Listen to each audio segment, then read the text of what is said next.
Hello guys, आप सभी का वेलकम है मेरे इस यूट्यूब चैनल पर। तो आज के इस वीडियो में हम लोग जो है पढ़ेंगे चैप्टर 4। एनसीईआरटी क्लास 6 का जो चैप्टर 4 है वो पढ़ेंगे। तो चलिए शुरू करते हैं। इसके पहले का मैंने 3 चैप्टर और पढ़ लिया, जाके वीडियो देख लीजिएगा। तो चलिए शुरू करते हैं। Chapter 4 maps. You have learn in the previous chapter about the advantages of a globe. However, globe has limitation as well. A globe can be useful when we want to study the earth as a whole, but when we want to study only a part of the earth as about our country, states, district, towns and village, it is of little help. In such a situation we use maps. ठीक है, मतलब ये कहा जा रहा है कि आपने प्रीवियस चैप्टर में ग्लोब का एडवांटेज तो पढ़ा होगा। ठीक है, ग्लोब के बारे में मैंने आपको बताया था। तो जो ग्लोब है वो क्या चीज़ को दर्शाता है? पूरे दुनिया, मतलब अर्थ को पूरा दर्शाता है। ठीक है। अब हमको स्टडी करना है अर्थ के किसी एक पार्ट का, जैसे कि कंट्री का या स्टेट का या डिस्ट्रिक्ट, किसी जिले का, टाउन का या विलेज का। तो उसके लिए हमको थोड़ा और हेल्प चाहिए रहता है, और वो हेल्प हमको किससे मिलता है? मैप का यूज़ करके। ठीक है, मैप का यूज़ करके। मैप क्या होता है? A map is a representation or a drawing of the earth surface or a part of its drawing on the flat surface according to the scale, but it is impossible to flatten a round shape completely. मतलब ये कहा जा रहा है कि जो map होता है ना, वो असल में अर्थ सरफेस की किसी पार्ट का एक ड्राइंग होता है, एक रिप्रेजेंटेशन होता है। ठीक है, जिसे हम, अब जो अर्थ है वो तो राउंड शेप में है, तो उसको हम एक तरह से फ्लैट सरफेस के अकॉर्डिंग एक स्केल में उसे ढाल के बनाते हैं, जिससे हम किसी भी जो पार्ट है अर्थ का, उसको हम एक तरह से पढ़ सकें, समझ सकें, जान सकें। ठीक है। और ये भी कहा गया है कि जो राउंड शेप है उसे फ्लैट करना जो कि इम्पॉसिबल है, फिर भी एक थोड़ा सा फ्लैट सरफेस में मैप जो है दर्शाता है पूरे अर्थ को। ठीक। We find that maps are useful to us for various purposes. One map shows a small area and a few facts. Another map may contains as many facts as a big book. When many maps are put together, we get an atlas. Atlases are of various size, measurement, drawn on different scales. Map provide more information than a globe. They are different types of. Some of them are described below. ठीक है, अब map के बारे में जानेंगे। तो इस paragraph में ये कहा गया है कि जो मैप होता है वो अलग अलग पर्पस के लिए यूज़फुल होता है। ठीक है, कुछ मैप होता है जो शो करता है स्मॉल एरिया को और कुछ फैक्ट्स को, कि भाई वो जो स्मॉल एरिया है वो किस लिए फेमस है, वहाँ पे क्या है, क्या क्या चीज़ वहाँ पे है। ठीक है, कुछ जो मैप होता है उसमें और भी अदर फैक्ट्स होते हैं, जैसे कि जो एक बड़े बुक में जितने भी जानकारी है वो एक मैप में आ जाता है। ठीक है, तो जो भी मैप है अगर हम उसको एक साथ एक बुक में रख ले, ठीक है, तो उसको हम क्या कहते हैं? एटलस। ठीक है, एटलस आपने सुना होगा। एटलस जो होता है जिसमें आपको अलग अलग मैप, अलग अलग डिफरेंट लोकेशन के मैप्स आपको अलग अलग साइज शेप में मिल जाते हैं। ठीक है, जहाँ पे अलग अलग मेजरमेंट, अलग अलग स्केल से मैप, स्केल्स के अलग अलग स्केल्स के जो मैप है वो एटलस में रहते हैं। मैप्स क्या होता है? वो आपको इन्फॉर्मेशन प्रोवाइड करता है। ठीक है, देन अ ग्लोब जैसा, मतलब मोर इन्फॉर्मेशन।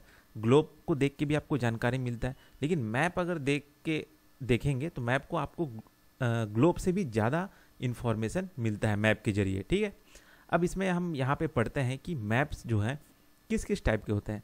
तो पहला होता है फिजिकल मैप।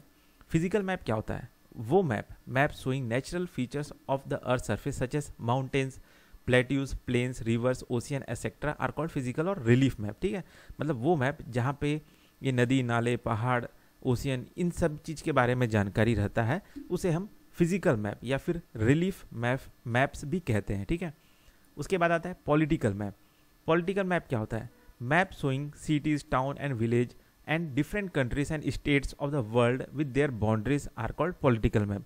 पॉलिटिकल मैप मतलब वो होता है जिसमें एक देश का बाउंड्री क्या है ना, राज्य का कितना बाउंड्री है, बाजू वाला देश है उसका क्या क्या बाउंड्री है, तो है ना, ये जो सिटी है या विलेज है उसका कहाँ से कहाँ तक का एरिया है।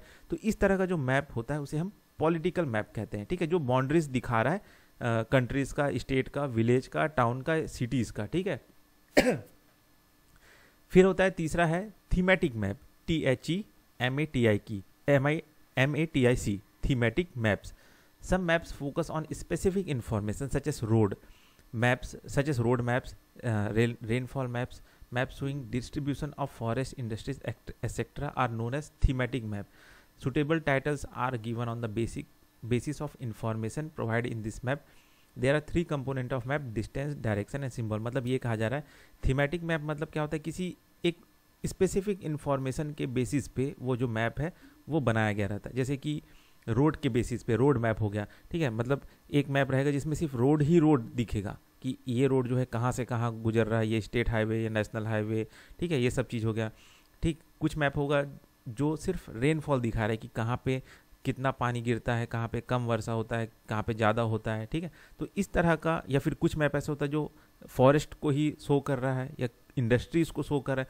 तो इस तरह का जो मैप होता है उसे हम कहते हैं thematic map, THEMATIC, thematic maps. अब जो मैप होता है उसके क्या क्या कंपोनेंट्स होते हैं, तो उसमें 3 कंपोनेंट्स होते हैं. क्या क्या होते हैं? पहला होता है डिस्टेंस होता है, फिर डायरेक्शन, फिर सिम्बॉल्स. तो डिस्टेंस क्या है तो उसको समझते हैं.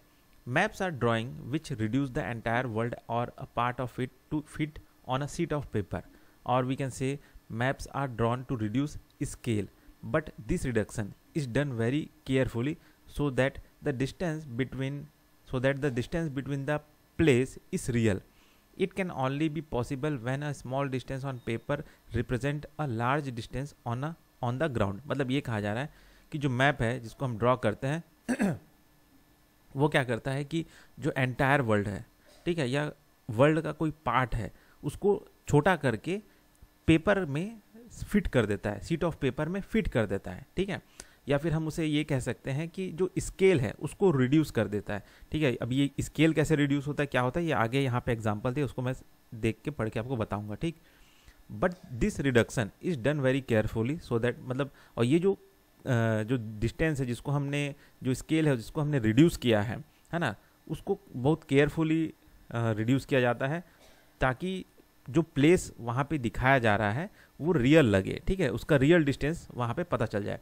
इट कैन, है ना. और ये पॉसिबल कब होगा, जब हम जो भी डिस्टेंस है उसको स्मॉल डिस्टेंस में रिप्रेजेंट करें पेपर में, ठीक है. जबकि देखा जाए ग्राउंड में तो वो लार्ज डिस्टेंस है, तो उसको हमको कन्वर्ट करना है स्मॉल डिस्टेंस में पेपर में. तो इस तरीके से रिप्रेजेंट करते हैं, है ना. अब ये स्केल क्या होता है इसी को समझते हैं. अभी देखा होगा मैंने स्केल के बारे में बात किया, या रिड्यूस, स्केल को रिड्यूस कर दो, है ना. तो वो क्या होता है वो चीज़ आपको यहाँ पे समझ में आएगा. स्केल क्या होता है, ये होता है ratio between the actual distance on the ground and the distance shown on the map.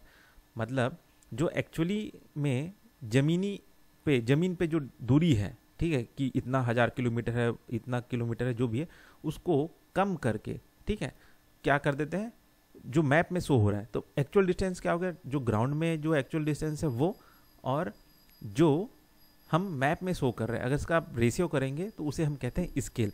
अब एग्जाम्पल के लिए, इसको एग्जाम्पल को समझोगे तो आपको समझ में आ जाएगा आसानी से मैं क्या कह रहा हूँ.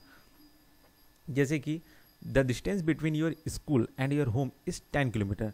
If you show this 10 kilometre distance by 2 centimetre on a map, it means 1 centimetre on a map will show 5 kilometer on the ground. The scale of your drawing will be 1 centimeter equal to 5 kilometer. Thus scale is very important on any map. ठीक है, तो यहाँ पे ये कह रहा है कि मान के चलो कि आपका स्कूल और घर का जो दूरी है वो 10 किलोमीटर है ना. अब 10 किलोमीटर का थोड़ी ना आप मैप बनाने बैठोगे एग्जैक्टली, तो 10 किलोमीटर का पेपर कैसे लाओगे. तो अगर आपको उस डिस्टेंस को, उस दूरी को अगर आपको छोटे से पेपर में फिट करना है, तो उसके लिए हम क्या करेंगे कि जो 10 किलोमीटर है उसको हम थोड़ा सा छोटा कर देते हैं, ठीक है. उसको कैसे मानेंगे, जैसे मान के चलो कि 2 सेंटीमीटर मैप मान लेते हैं, है ना. ये जो 10 किलोमीटर है उसको हम 2 सेंटीमीटर मान लेते हैं. तो इसका मतलब ये क्या हुआ कि हर एक सेंटीमीटर जो भी हम कागज में मैप में दिखा रहे हैं वो 5 किलोमीटर के बराबर है, ठीक है, वो 5 किलोमीटर के बराबर है. तो इसका मतलब ये है कि 1 सेंटीमीटर इक्वल टू 5 किलोमीटर का स्केल ऑफ ड्राइंग है. समझ में आया. तो यही चीज़ है, क्योंकि अगर आप 5 किलोमीटर या 10 किलोमीटर दिखाना चाहोगे एक पेज में, तो थोड़ी ना 5 किलोमीटर का पेज में आप पेज लेके आओगे, उतना किलोमीटर का पेज कहाँ से लाओगे. लेकिन अगर आप वही उतने बड़े किलोमीटर को अगर आप छोटे से मान के चलिए कि 20 सेंटीमीटर बाई 20 सेंटीमीटर का पेज में अगर आप दिखाना चाहते हैं तो उस किलोमीटर को आपको कन्वर्ट कर देना होगा या स्केल दे देना होगा कि चल भाई 1 सेंटीमीटर को हम 5 किलोमीटर मानते हैं, या 1 सेंटीमीटर को हम 10 किलोमीटर, या 1 सेंटीमीटर को कभी कभार 1000 किलोमीटर तक भी मानते हैं। ठीक है, तो इस तरह के स्केल दे के आप बड़ा से बड़ा जो दूरी है उसको एक छोटे से पेज में आराम से उसको समा सकते हैं। ठीक है, तो ये होता है दूरी और स्केल हो गया, है ना। When large area like continent or countries are to be shown on paper, then we use small scale. For example, 5 centimeter on the map shows 500 kilometer of the ground. तो it is it is called small scale map. मतलब ये कहा जा रहा है कि जैसे बड़ा सा कॉन्टिनेंट है, देश है, उसको उतना बड़ा एरिया को अगर आपको छोटे से पेपर में शो करना है तो उस समय पे हम क्या यूज़ करते हैं, स्मॉल स्केल यूज़ करते हैं। स्मॉल स्केल का मतलब क्या होता है कि बहुत बड़ा बड़ा किलोमीटर को कुछ सेंटीमीटर में शो करेंगे। ठीक है, तो जैसे कि 500 किलोमीटर को हमने 5 सेंटीमीटर मान लिया, है ना, मतलब हर सेंटीमीटर पे 1-1 किलोमीटर 100 किलोमीटर। तो इस तरह का जो मैप है उसे हम स्मॉल स्केल मैप कहते हैं।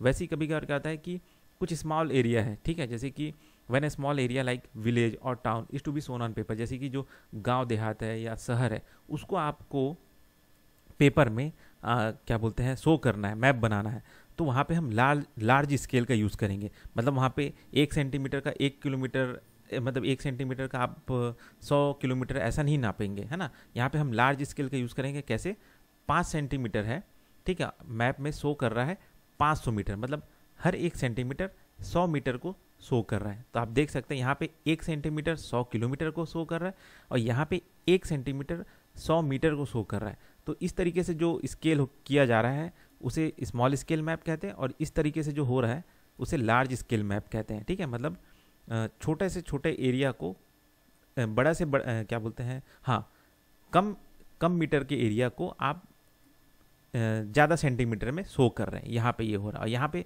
बहुत दूरी का मतलब बड़ा बड़ा किलोमीटर एरिया को आप कम से कम छोटे छोटे सेंटीमीटर में शो कर रहे हैं, तो उसे स्मॉल स्केल मैप, और जस्ट उसका उल्टा जो होता है वो है लार्ज स्केल मैप। अगर ये समझ नहीं आया तो इसको फिर से एक बार सुन लीजिए। ठीक है, तो ये समझ में आया स्मॉल स्केल मैप और लार्ज स्केल मैप। अब जानते हैं डायरेक्शन के बारे में। तो पहला चीज़ जो कंपोनेंट था मैप का वो था पहला डिस्टेंस, अब होता है direction.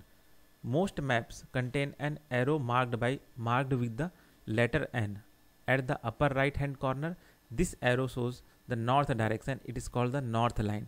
When you know the north you can find out other direction, for example east west south। ठीक है, there are four major direction, north south east and west। ठीक है, they are called cardinal points। फिर इसके अलावा other 4 direction है जो कि है north east, south east, south west, north west.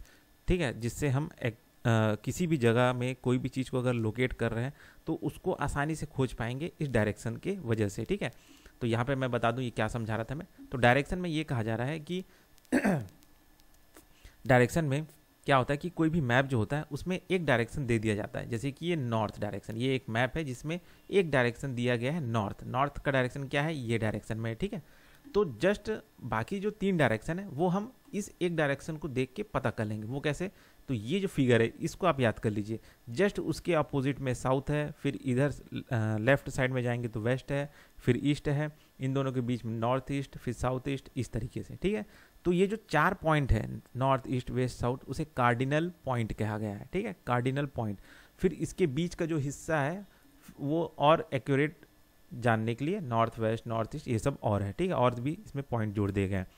तो समझ में आया ये क्या होता है। तो किसी भी मैप में एक डायरेक्शन दे दिया जाता है नॉर्थ डायरेक्शन, तो अगर आपको नॉर्थ भी पता चल गया है तो बाकी जो 3 डायरेक्शन है वह आप आराम से निकाल लेंगे। ठीक है, Find out the following direction from the figure 4.1, the direction of community center, the playground from Vikas house, B the direction of school from map from the shop। ठीक है, तो मतलब ये 2 एक तरह से एक्सरसाइज दिया गया है कि भाई आप खोज के बताइए कि जो कम्युनिटी सेंटर है ना, community centre the playground from Vikas house, तो ये जो विकास के घर से जो प्लेग्राउंड है, कम्युनिटी सेंटर है, ये किस डायरेक्शन में है। ठीक है, नॉर्थ में है, नॉर्थ वेस्ट में है, वेस्ट में है, नॉर्थ ईस्ट में है। ठीक है, तो विकास का घर कहाँ पे है वो देख लो। ठीक है, विकास का घर यहाँ पे है, तो प्लेग्राउंड किस डायरेक्शन में है, तो ये थोड़ा सा तिरछा में है। तो पहला तो चीज़ है नॉर्थ में है ही, है ना, तो नॉर्थ में है, लेकिन थोड़ा तिरछा है तो कौन सा डायरेक्शन हो जाएगा, नॉर्थ ईस्ट। ठीक है, तो वैसे ही बाकी डायरेक्शन भी निकाल लेना है। वैसे कि मैप के हिसाब से जो स्कूल है और the direction of school from shop, तो शॉप के कंपेयर में स्कूल का डायरेक्शन कहाँ पे, वो आप इसमें खोज लेना। ठीक, तो वो कैसे रहेगा, वो आप ये वाला जो कार्डिनल डायरेक्शन है इसको ध्यान देते हुए आप आराम से लगा लेंगे कि शॉप कहाँ पे है, और वो जो पेड़ है किस डायरेक्शन में है, प्लेग्राउंड किस डायरेक्शन में है, स्कूल किस डायरेक्शन में है, विकास का घर जो है किस डायरेक्शन में, वो आराम से यहाँ से पता कर लेंगे। ठीक है, तो दूसरा चीज़ हो गया डायरेक्शन। तो पहला चीज़ हमने पढ़ा डिस्टेंस मतलब दूरी, और दूसरा हो गया क्या बोलते हैं डायरेक्शन। अब यहाँ पे जैसे देख सकते हैं जो कंपास है, we can find out the direction of a place with the help of compass. It is an instrument use to find out main direction. It is magnetic needle always point toward north south direction. ठीक है, तो जैसे हम direction है उसका पता हम एक जो इक्विपमेंट है उससे कर सकते हैं, इंस्ट्रूमेंट है उससे कर सकते हैं, वो है ये कंपास। ठीक है, इससे हम पता कर सकते हैं कि इसमें एक नीडल रहता है जो कि हमेशा नॉर्थ और साउथ को ही दर्शाता है, नॉर्थ और साउथ को ही। एक बार आपको नॉर्थ साउथ पता चल गया तो फिर बाकी का जो डायरेक्शन है वो आप आराम से निकाल लेंगे। ठीक है, तो कंपास की मदद से हम डायरेक्शन पता करते हैं। अब जानते हैं तीसरा कंपोनेंट, वो क्या है, सिंबल। तो ये है मैप का तीसरा कंपोनेंट जिसे हम कहते हैं symbol. It is the third important component of map. It is not possible to draw on a map the actual shape and size of different features such as building, roads, bridge, trees, railway lines, or a well. So they are shown by using certain letters, sets, colors, pictures, and lines. These symbols give a lot of information in a limited space. With the use of these symbols, map can be drawn easily and are simple to read. Even if you don't know the language of an area and therefore cannot ask someone for direction, you cannot collect information from maps with the help of this symbol. Maps have a universal language that can be understood by all. There is an international agreement regarding the use of this symbol. These are called conventional symbol. Some of the conventional symbol are shown in the figure. ठीक है, तो symbol क्या होता है ये मैं बता देता हूँ। सिंबल मतलब ये कहा जा रहा है कि जो भी चीज़ जैसे मैप में है, जैसे कि बिल्डिंग है, रोड है, रेलवे है, तो वो जिस शेप, साइज या फिगर का है उसको आप वैसा तो मैप में नहीं बना सकते ना, कि नहीं यहाँ पे बिल्डिंग है तो बिल्डिंग का शेप बना दिए मैप में, है ना, ये नदी बह रहा है तो उसको नदी का शेप दे दिए, मंदिर है तो उसको मंदिर एकदम एक्चुअल साइज शेप में बना दिए, वैसा तो नहीं कर सकते। तो उसके लिए ना क्या होता है कि एक्चुअल में जैसे बिल्डिंग है तो कोई बिल्डिंग बड़ा है तो क्या बिल्डिंग का साइज को ऐसा क्या छोटा बड़ा ऐसा दिखाओगे, नहीं, वो बिल्डिंग है तो भाई बिल्डिंग है, उसको किसी एक सिंबल से शो कर दिए मैप में, किसी लेटर से, है ना, किसी अल्फ़ाबेट से उसको शो कर दिए। ठीक है, तो जो भी क्या बोलते हैं चीज़ों को मैप में ना जो भी लैंग्वेज का इस्तेमाल किया जा रहा है ना, कोई भी जो सिंबल है, लेटर्स है, सेट्स है, कलर्स है, पिक्चर्स है, लाइन का इस्तेमाल किया जा रहा है ना, उस चीज़ को शो करने के लिए उन सिंबल्स को क्या कहते हैं, कन्वेंशनल सिंबल। तो यहाँ पे आप ये कुछ कन्वेंशनल सिंबल देख सकते हैं। ठीक है, तो ये जैसे कि रेलवे लाइन है, तो रेलवे लाइन में जैसे कि आप रेलवे लाइन है तो क्या एकदम रेलवे लाइन का जो पटरी का एकदम सेम वैसी टाइप के बनाओगे, नहीं बना सकते। ठीक है, तब क्या ब्रॉड गेज के लिए क्या चौड़ा करके बनाओगे, मीटर गेज के लिए कुछ और, तो नहीं, वो बोला कि इसके लिए एक सिंबल है जिसके लिए इंटरनेशनल एग्रीमेंट हुआ है सारे देशों के बीच में कि भाई अगर ब्रॉड गेज का अगर रेलवे लाइन है तो उसको आप इस सिंबल से शो करें, है ना, मीटर गेज का है तो उसको इस सिंबल से शो करें, रेलवे स्टेशन का अगर क्या बोलते हैं वहाँ से गुजरा है तो उसको इस सिंबल से शो करें। ठीक है, तो ये सारे क्या है, कन्वेंशनल सिंबल। उसी तरीके से आप रोड्स, मेटल्ड और अनमेटल्ड रोड का देख सकते हैं, बाउंड्री हो गया, रिवर को किससे शो किया जाता है, टेम्पल, चर्च, मॉस्को या फिर छतरी, ये सब है, इसको कैसे शो किया जाता है। तो यहाँ पे आप देख सकते हैं, यहाँ पे लेटर से भी शो किया गया है, जैसे कि post, telegraph office, police station, post office, वो कैसे कैसे शो करेंगे, है ना। यहाँ पे कुछ ग्रेवयार्ड है, अगर इस तरह का सिंबल नज़र आ रहा है तो मतलब इस तरह का सिंबल नज़र आ रहा है तो ये सेटलमेंट है, मतलब यहाँ पे लोग बसते हैं, ये चीज़ है। ट्रीज, ग्रास को कैसे शो करना है, तो इस तरह का जो सिंबल है ये अगर जैसे दिख जाता है वहाँ पे, तो ये समझ लेना कि हाँ वहाँ पे नदी है, वहाँ पे वेल है, वहाँ में तो कुआं है, वहाँ पे टैंक है, वहाँ पे कैनाल है, वहाँ पे ब्रिज है, वहाँ पे रेलवे लाइन है, ब्रॉड मीटर गेज है, ब्रॉड गेज वाला है, मीटर गेज वाला, इस तरीके से। ठीक है, तो ये जो सारे सिंबल्स है ये क्या है, कन्वेंशनल सिंबल। ठीक, तो ये हो गया कन्वेंशनल सिंबल। तो मैप के 3 कंपोनेंट आपको समझ में आ गए। पहला तो दूरी, स्केल, किस साइज का है, कितना है, ठीक है। दूसरा मैंने बताया क्या चीज़, दूसरा मैंने बताया आपको डायरेक्शन, ठीक है, कि किस डायरेक्शन में, नॉर्थ साउथ ईस्ट वेस्ट, तो दूसरा कंपोनेंट ये चीज़ है जो मैप में होता है। और तीसरा होता है ये कन्वेंशनल सिंबल, जिसमें हर मैप में इसमें से कुछ ना कुछ चीज़ ड्रॉ रहेगा, ठीक है, और ये इंटरनेशनल एग्रीमेंट हुआ है कि इन सिंबल्स का मतलब यही यही ही होगा, ठीक है।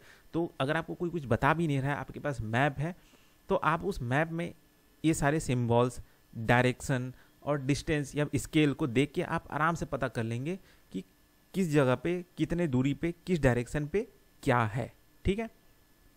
तो यही सब चीज़ है। तो यहाँ पे आप देख सकते हैं, इसको देख के आप समझ जाएंगे कि अच्छा ये क्या चीज़ है, अच्छा ये कौन सा स्टेशन है, तो ये रेलवे स्टेशन है, ठीक है, ये मीटर गेज है, ठीक है, यहाँ पे सेटलमेंट है, ये रिवर गया है, यहाँ पे स्कूल है, ठीक है।